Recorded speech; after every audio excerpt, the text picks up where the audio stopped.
Chauffeur Herbé, là je vous trouve dans les rues de Vienne, c'est la marche pour le climat. Vous êtes là avec votre gilet jaune et d'ailleurs au dos de ce gilet jaune, on voit inscrit Macron président en carton. Alors comment est-ce que vous percevez aujourd'hui ce mouvement du gilet jaune qui vit sa 4e semaine et son 4e samedi à Paris et partout en France? Alors, bonjour. Moi je suis ici pour soutenir la marche pour le climat. J'ai mis mon gilet jaune parce que disons que ce qu'on voit beaucoup dans les médias mainstream, c'est une confrontation justement d'un mouvement écologiste par rapport aux gens qui sont contre la hausse des taxes du carburant. Donc, la fin de mois et la fin de vie, hein, c'est le débat. C'est ce qu'on a entendu, ouais. L'opposition de la fin du monde à la fin du mois, quoi. Je trouve que c'est pas du tout opposé, quoi. Les gens ils sont pas du tout contre l'écologie, au contraire, quoi. Si on fait quelque chose de juste, il n'y a aucun problème pour que tout le monde participe. Mais à partir du moment où on taxe que le carburant des véhicules automobiles et pas le kérosène des avions et des bateaux, ça ne peut pas fonctionner, quoi. Et concernant ce que j'ai marqué sur mon gilet jaune, là, j'ai marqué Macron président en carton. Et ce que vous n'avez pas lu, c'est j'ai mis une flèche, j'ai mis poubelle jaune. Voilà, pour faire le lien avec l'écologie. Moi, je ne pense pas que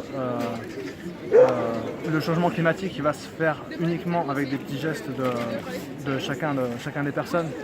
Après, c'est intéressant de les faire, mais ce qui va changer, c'est des lois, quoi. C'est pas le Roundup, le glyphosate, on va pas arrêter de s'en servir juste avec les petits gestes qu'on va faire dans notre jardin, quoi. Il faut qu'il y ait une loi qui l'interdise, comme ça a été le cas pour l'amiante. Et après, il y a aussi d'autres choses qui m'ont inquiété dans ce qu'a annoncé le président il n'y a pas très longtemps. C'est le report de 10 ans de l'arrêt des centrales. Ça me rassure pas vraiment, quoi. Et surtout, qu'on garde une part du nucléaire, bon pourquoi pas, c'est nécessaire, mais qu'il n'y ait aucune annonce de plan pour faire autre chose, oui, ça c'est plutôt inquiétant, quoi. Ultime question, vous êtes jeune? Vous avez quel âge? Moi j'ai 35 ans. 35 ans. Comment est-ce que vous percevez justement le fait que ce mouvement des gilets jaunes ait pu faire remonter, émerger un certain nombre de choses alors que les syndicats en permanence se bagarrent à peu près sur ces mêmes questions-là et qu'ils ne sont pas entendus? Moi je pense qu'en France, les syndicats, déjà, je voudrais bien savoir le nombre de personnes qui sont syndiquées. Mais je pense que 10% maximum. Ouais, voilà, c'est ça. Donc voilà, à partir de là, les syndicats, ils ont très peu de pouvoir, quoi. Donc, oui, mais dans les entreprises, souvent les salariés votent pour eux. Ouais, dans les grosses entreprises, parce que moi je suis dans une PME où il y a 10 personnes, un syndicat, je sais même pas ce que c'est, quoi. Donc je sais qu'ils sont présents dans les manifs, quoi, mais à part ça, voilà, après ça concerne que des personnes qui sont dans les grosses boîtes. Je pense que la plupart des gens qui travaillent, ils travaillent dans les petites entreprises, donc ouais, moi ça m'alarme pas trop, quoi. Mais après, je trouve ça intéressant que des gens soient rassemblés sans étiquette. Et ça, je l'ai vu le 17 novembre. J'étais content d'aller justement à la marche qu'il y a eu à Vienne. Et effectivement, les gens ils étaient là sans logo, quoi. Et moi, je suis allé pareil sans bannière.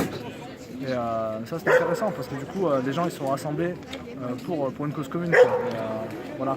Est-ce que pour un certain nombre de ces personnes, il y en a ici sur un rond-point à Vienne, qui sont ensemble, qui discutent toute la journée? C'est un apprentissage en quelque sorte d'un engagement, pour dire d'un engagement militant. Ah oui, c'est sûr. Ouais.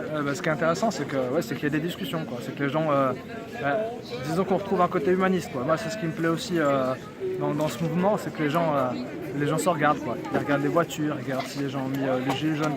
C'est bête, hein, mais déjà, je trouve quand on sort des villes, les gens commencent à se regarder plus, quoi. Et c'est ce qu'on voit un peu déjà quand on arrive à Vienne et quand on part un peu plus derrière la campagne. Moi, j'étais à Estrablin. Et c'est vrai que dès qu'on s'éloigne un peu des villes, les gens se regardent et ont plus ce côté humain je m'occupe moins de moi tout seul et je vais vite à faire ce que j'ai à faire. C'est ce qu'on voit à Lyon, hein, des gens qui mettent le casque ou leur téléphone et puis qui avancent sans regarder les autres. Donc oui, le mouvement des Gilets jaunes, c'est aussi ça, quoi. C'est retrouver un peu le côté humain, quoi. C'est assez intéressant, je trouve.